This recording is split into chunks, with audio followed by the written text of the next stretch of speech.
ভাই বিদেশ যারা কত কষ্ট করে টাকা পয়সা রোজগার করেন, কলজাটা মাটিত লাগা যায়, বুকটা মাটিত লাগা যায়।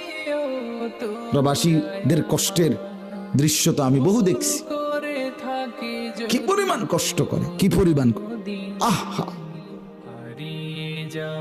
সেই প্রবাসীর রক্ত পানি করা প্রখর রৌদ্রে 12 ঘন্টা 14 ঘন্টা 16 ঘন্টাও ডিউটি আছে, ওভার টাইম করলে 16 ঘন্টা ডিউটি। 16 ঘন্টা যদি একটা মানুষ ডিউটি করে, 24 ঘন্টার মধ্যে তার বিশ্রাম কোথায়? 8 ঘন্টা ফাঁকি নাই, ফাঁকি নেই। ফাঁকি দিলেই ক্যামেরা মারে, গারামা জরিমানা করে।